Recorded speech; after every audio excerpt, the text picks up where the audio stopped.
More true stories from Touched by an Angel. You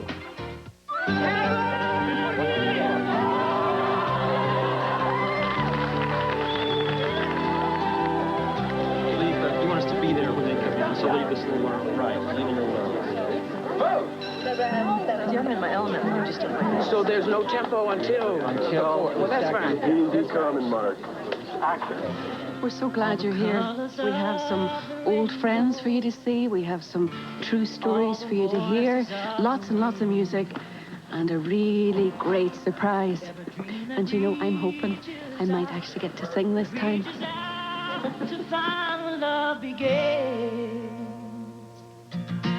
Every word of every story. When they told me that it was going to be for the 100th episode, I was touched by it. And we gonna sing, and we gonna dance, and we gonna have plenty fun. Well, I think it's a very good thing that Touched by an Angel use music in their episodes, because I believe that in everybody's life, there's music. All right, nobody move! Look! No!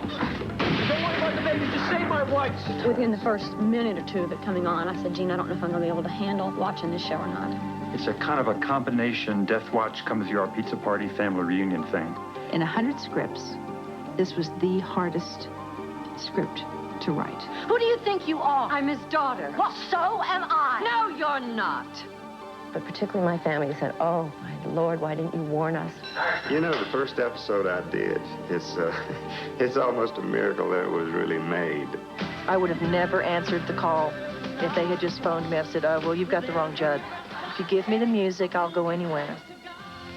For as long as I shall live, I will testify to love. The 100th episode grew out of the vision of what I saw as I listened to that song, that somebody standing there testifying to love. Most of the songs that we do have to do with what is about to happen in the script. The Lord moves in mysterious ways.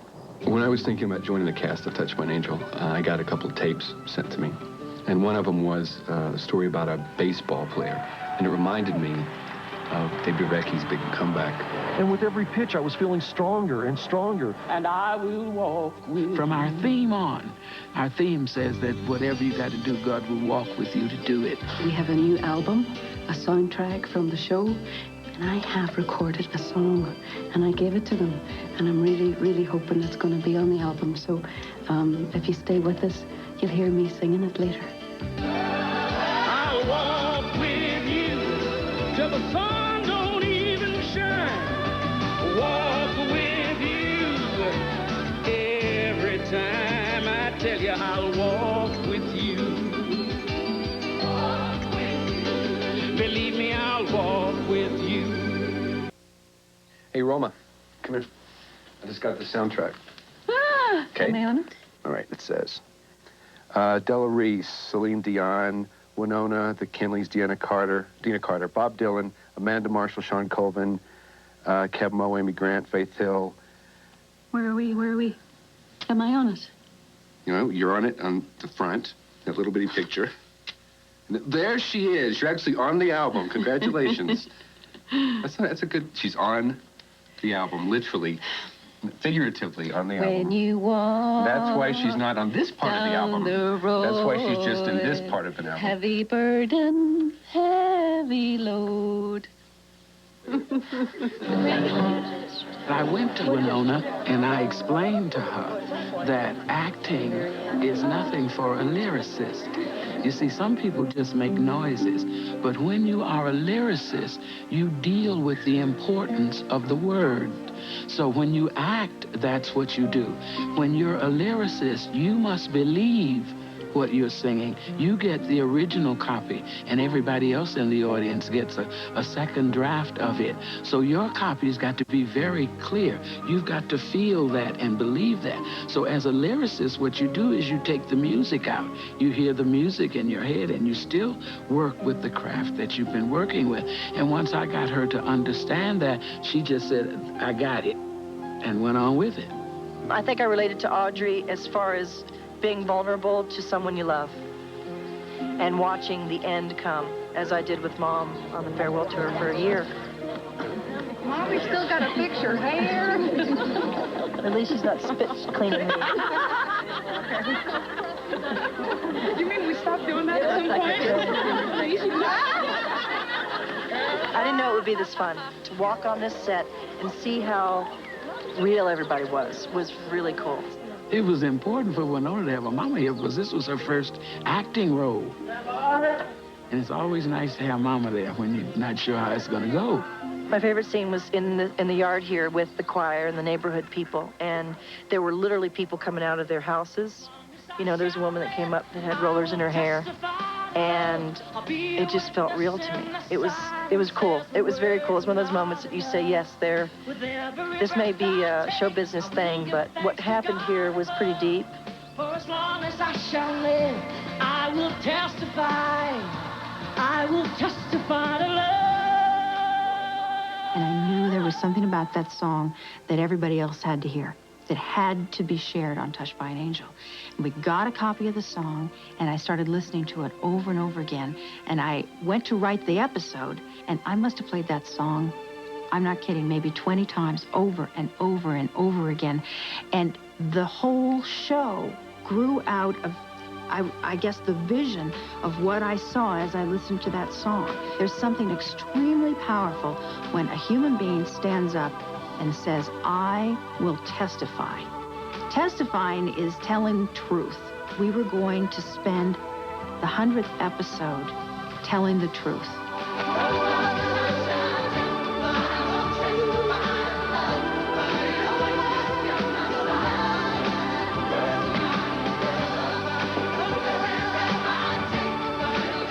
I think people will relate to Audrey because there are a lot of single parents out there trying to raise kids. Who can't relate to that? Who can't relate to this show? I might live till I'm 30, if I'm lucky. 30? Who wants to live to be that old anyway? Hey. It didn't seem pretend to me. It seemed truthful to me to be in this setting. Compassion, love, and letting go is something that I can relate to. Death is a part of living, and from the moment the child is born and can move and do things that we don't want him to do, we say to him, if you don't stop that, I'm going to kill you. I'm going to beat you to death. I'm going to do something that makes death a terrible, horrendous thing. Everything that's on this planet lives and dies to be rejuvenated to live again. You see, we don't teach our children that. So just the word death makes them cringe. I love what we do on this show because it is a beautiful thing. It is a thing that follows in the progression of living, and I think we do a lot to help people with that.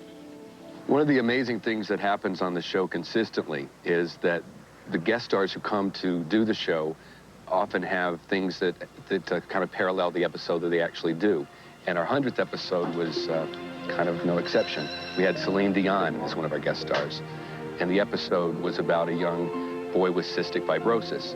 And in real life, Celine Dion lost her niece to the same disease. You're beautiful. Thanks. All right. How's everybody doing? We're doing great. It's a big thrill for me to do that, to be part of the show. When they told me it was going to be for the 100th episode, I was touched by it. And I said, sure, if you think I can do it, no problem. I'll be pleased doing it. Oh my God! And especially because it was for the cystic fibrosis. I'm the spokesperson for cystic fibrosis in Canada for 17 years. You all she ever talks about. This episode, I was meeting a little boy who had cystic fibrosis, so I really wanted to do it. I wanted to be part of it. And if we can help in any way with our song or music or our acting, we shouldn't even think about it, and we should do it. So you know what? Tonight I'm going to sing a special song, but just for the two of you. And I want you to listen to it very carefully. It's about living the very best you can through difficult times. Sometimes you don't get through. I'm amazed every time I meet sick people backstage before shows. And you think that the kids who are suffering, they'll be the one who have the hardest time.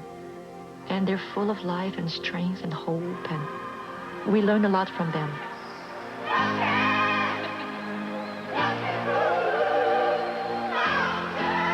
you ready to dance with me? I want everybody to stand up and dance with me. Come on. wrote Love Can Move Mountains because I think it's a song of hope, faith, trust. And when you meet sick people, it's always very, very difficult to find the words, to find things to say to them. But I really believe that nothing is impossible. And in Love Can Move Mountains, nothing is impossible. I feel it in your soul, it's on fire. You're looking good. Love can move mountains. So how did it go? My life is now complete. Hey, Petey. Petey? We've lost a little niece in the family a couple of years back, and she was 16 years old. An extraordinary, beautiful, mature girl. And Karine had cystic fibrosis, and it's an incurable disease. This is it, Monica. I'm gonna lose my baby.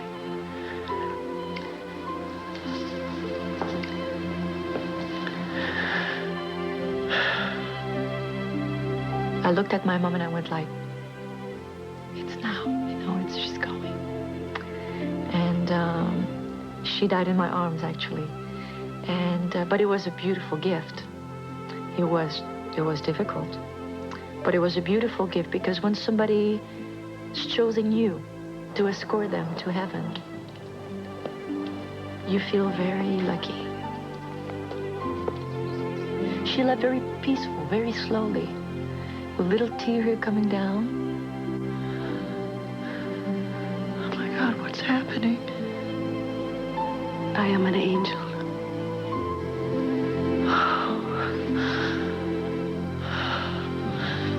So are Tess and Andrew. God has brought us here to bring your Petey home. Oh, no. And I sang to her. And then at one point after that, I said to myself, what a gift she gave me. Because she put me in contact with heaven. She asked me to escort her to heaven. So in a way, my name is there. And I felt so thankful. And I believe that she has been touched by an angel. And I believe that she feels good now. I'm pretty sure of that. We'll be right back after these messages.